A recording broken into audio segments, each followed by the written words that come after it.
औज़ुबिल्लाहिमिनश्शैतानिर्रजीम बिस्मिल्लाहिर्रहमानिर्रहीम। Real investment marketing के platform से आपकी खिदमत में हाजिर हूँ मती और रहमान। जैसा कि डिफरेंट प्रोजेक्ट्स के हवाले से आपके साथ वीडियोस शेयर करता रहता हूँ और अल्लाह पाक के फजल करम से उन वीडियोस की बदौलत आप तमाम दोस्तों ने जिन लोगों ने हमारे साथ इन्वेस्टमेंट की है, आज उनकी इन्वेस्टमेंट अल्लाह पाक के फजल करम से उनको एक अच्छा प्रॉफिट जो है वो रिटर्न कर रही है। स्पेशली मैं ओवरसीज़ पाकिस्तानी कम्यूनिटी का शुक्र अदा करना चाहता हूँ जिन्होंने हमारी कंपनी को एज आ बिज़नेस कंसल्टेंट माना और हमारे साथ इन्वेस्टमेंट की, और उनकी इन्वेस्टमेंट जो है आज अल्लाह पाक के फजल करम से उनको एक अच्छा प्रॉफिट जो है वो रिटर्न कर रही है। उनका हमारे कंपनी के ऊपर ट्रस्ट और एतमाद का बहुत शुक्रिया।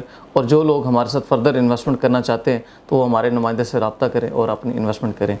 आज जो हमारा टॉपिक है, बेसिकली काफ़ी क्यूरीज आती रहती हैं जिन लोगों को CBR हाउसिंग सोसाइटी में इन्वेस्टमेंट करना चाह रहे होते हैं और उसकी CBR सोसाइटी की जो ट्रांसफ़र के मामलात होते हैं, प्लॉट लेने से पहले जो उनकी रिक्वायरमेंट्स होती हैं उसके मुतालिक जो लोग क्वेश्चन करते रहते हैं। तो मैंने कहा आज इसके ऊपर हम एक डिटेल वीडियो बना लें ताकि आप तमाम दोस्त अहबाब का एक ये चीज़ क्लियर हो जाए, आपको इसमें एक इन्फॉर्मेशन मिल जाए कि अगर आप इस CBR सोसाइटी में प्लॉट लेना चाहते हैं तो उसके लिए कौन कौन सी चीज़ों को आपको ज़रूरत होगी। तो CBR हाउसिंग सोसाइटी के अंदर तो मैं पहले आपको थोड़ा सा बताता चलूँगी जो साइज़ हैं, कटिंग है जो है वो है 4 मरला, 5 मरला, 10 मरला और 1 कनाल की है।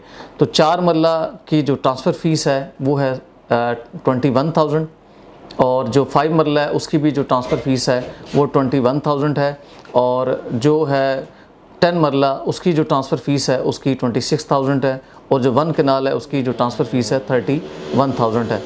और इसमें जो आप ट्रांसफ़र फ़ीस के साथ आपको जो रिक्वायरमेंट्स हैं उनके ऊपर आप ट्रांसफ़र फ़ीस के साथ आपने टैक्स पे करना होता है। जैसे अगर आप सेलर हैं उसका सेलर का टैक्स होता है और परचेज़र का टैक्स होता है। तो सेलर अगर फाइलर है तो उसका 1% टैक्स होगा जो भी अमाउंट है DC रेट के ऊपर, और जो आपका परचेज़र होगा उसका भी DC रेट के ऊपर। अगर तो वो फाइलर हैं तो उनका 1% टैक्स होगा, अगर नॉन फाइलर हैं तो 2% टैक्स होगा। तो इसके अंदर मैं आपको बताता चलूँ, आपको सारी डिटेल दूंगा। इसके लिए ट्रांसफ़र फ़ीस के ऊपर क्या क्या रिक्वायरमेंट्स होती हैं, प्रॉपर ट्रांसफ़र डीड जो है वो तैयार करना पड़ता है, ट्रांसफ़र से पहले वो सोसाइटी में सबमिट कराना पड़ता है। उसके साथ आपको 2 पासपोर्ट साइज़ पिक्चर जो है वो अटैच करनी पड़ती हैं। फिर आपको 2 ID कार्ड की कॉपी जो है वो अटैच करके प्रॉपर कंप्लीट जो है आपका ट्रांसफ़र डीड जो है वो आपको सोसाइटी में सबमिट कराना पड़ता है ट्रांसफ़र से तकरीबन 4 से 5 दिन पहले।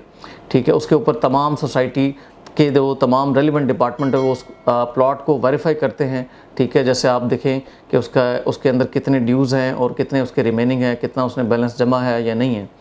तो उसके ऊपर तमाम जो डिपार्टमेंट है सोसाइटी के वो उसको प्रॉपर उस प्लॉट को वेरीफाई करते हैं। जैसे उसका पहले आप देखें कि अकाउंट्स डिपार्टमेंट वेरीफाई करता है, फिर आपका इंजीनियरिंग डिपार्टमेंट वेरीफाई करता है, फिर आपका जो है ट्रांसफ़र डिपार्टमेंट है वो उसको ओके करता है, फाइनल करता है।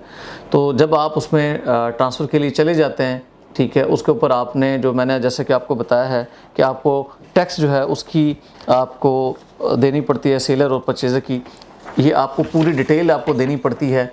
इसके ऊपर ये एक टैक्स चालान है सेलर की तरफ से। ठीक है, इसके ऊपर सेलर की पूरी डिटेल होती है, प्लॉट की डिटेल होती है, इसके ऊपर मेंशन होती है, और उसके बाद आपको ये जो टैक्स है आपकी जो अमाउंट होती है वो आपको किसी भी बैंक के अंदर ब्रांच में आपको ये जमा करानी पड़ती है, उसकी आपको रसीद मिल जाती है, और उसका फिर वो आपकी ईमेल के ऊपर CPR आता है, वो आपने CPR का प्रिंट निकाल के वो सोसाइटी के अंदर जमा कराना होता है।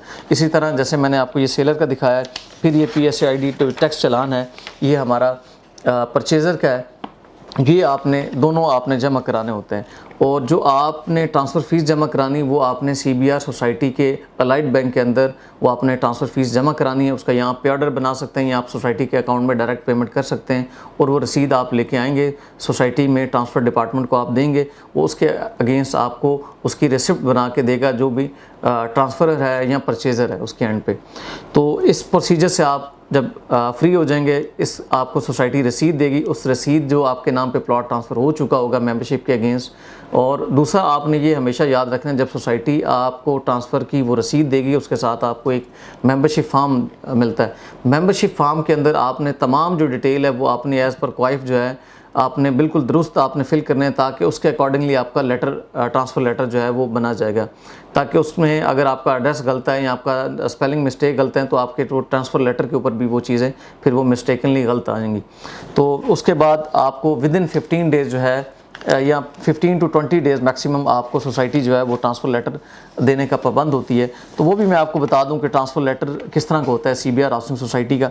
ये आप देख रहे हैं, ये ऐसा होता है सोसाइटी का ट्रांसफ़र लेटर जो होता है, ठीक है। और ट्रांसफ़र लेटर के ऊपर जो डिटेल होती है, जो नीचे डिटेल दी गई होती है वो होती है सेलर पार्टी की, जिसने सेल आउट किया होता है प्लॉट, उसके ऊपर उसके प्लॉट पर प्लॉट मेंटेन होता है। जैसे ये प्लॉट नंबर की एप्लीकेशन नंबर जो मेंबरशिप नंबर है वो मेंशन है, उसके बाद आपका जो है प्लॉट नंबर मेंशन है, स्ट्रीट नंबर मेंशन है और फिर ब्लॉक मेंशन है। उसके बाद कैटेगरी जो जनरल है तो जनरल है, अगर स्पेशल कैटेगरी होगी तो स्पेशल कैटेगरी है, फिर इसमें साइज़ मेंशन होता है, ठीक है। फिर ये नीचे आप देखें कि उसके ऊपर आपका ये लिखा हुआ है लेटर के ऊपर कि आपने उसकी कितनी ट्रांसफ़र फ़ीस पे की है। 21,000 ट्रांसफ़र फ़ीस है, ठीक है, वो आपने पे की है, जिस डेट को की है या पे ऑर्डर दिया है उसकी डिटेल मेंशन है।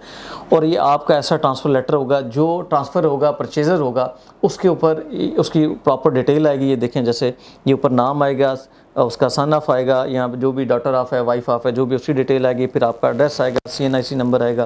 तो ये प्रॉपर ऐसा आपको इसके ऊपर ऐसी आपकी CBR की आपकी जो स्नैप है वो अटैच होगी और प्रॉपर ये आपका इस तरह का लेटर जो है वो CBR हाउसिंग सोसाइटी की अथॉरिटी की तरफ से, रेलिवेंट अथॉरिटी की तरफ से ये साइन होके नीचे जो सेक्रेटरी है या सदर है वो आपको साइन करके देगा। तो ये आपकी ओरिजिनल डॉक्यूमेंट होगा। जैसे आप प्राइवेट जो लैंड परचेज़ करते हैं तो उसके अंदर आपको मिलता है आपके रजिस्ट्री इंतकाल मिलता है, तो जो NOC अप्रूव्ड हाउसिंग सोसाइटी होती है उनमें आपको ये ट्रांसफ़र लेटर मिलता है। तो ऐसी मज़ीद जो वीडियोस को देखने के लिए हमारे इस YouTube चैनल को सब्सक्राइब करें, लाइक कमेंट और शेयर करना ना भूलिएगा। अल्लाह हाफ़िज़।